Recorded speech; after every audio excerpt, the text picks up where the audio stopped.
WhatsApp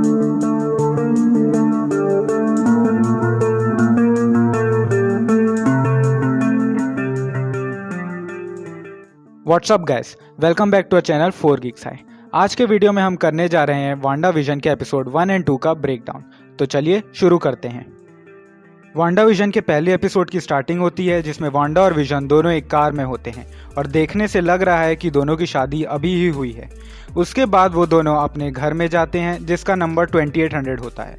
वैसे ऐसा पहली बार नहीं हुआ है जिसमें विजन एज अ फैमिली किसी घर में रह रहा है।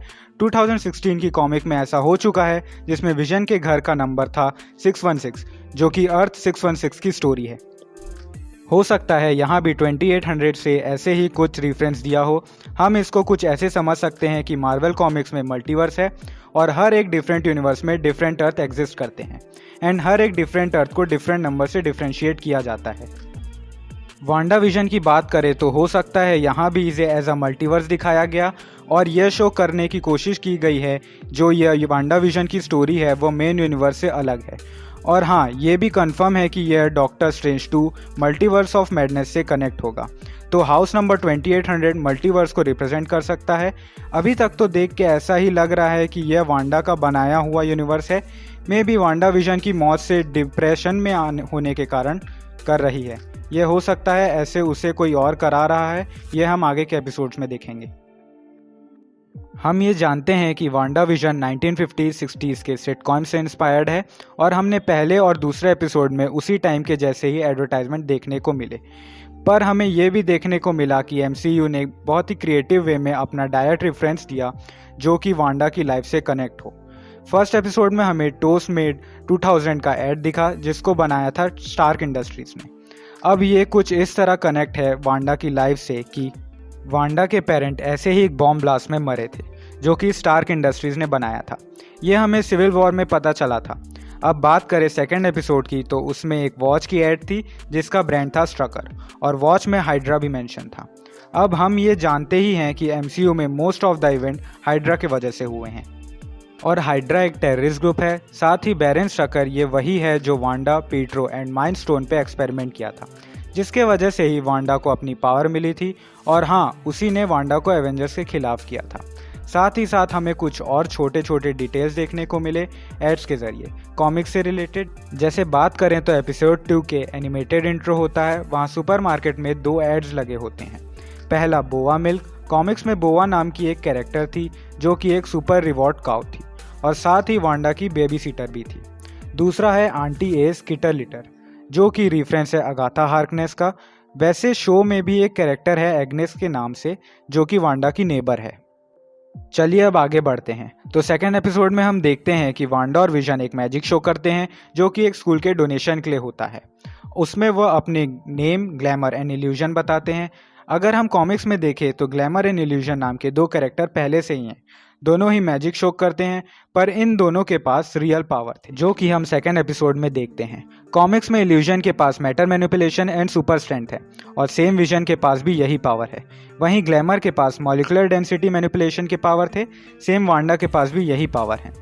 तो ये कॉमिक से एक बहुत ही स्ट्रॉन्ग रेफरेंस है। कॉमिक में एक पॉइंट में वांडा विजन और ग्लैमर एंड इल्यूजन दोस्त रह चुके हैं। तो आगे बढ़े तो फर्स्ट एपिसोड में विजन के बॉस डिनर में आते हैं तो वहाँ वांडा उनके लिए वाइन सर्व करती है। यहाँ बॉटल के नेक पे M लिखा है एंड ब्रांड है मेजन दू मेप्रेस जिसका मतलब है हाउस ऑफ कंटेम्प्ट। तो यहाँ डायरेक्ट रेफरेंस है house of M story line का।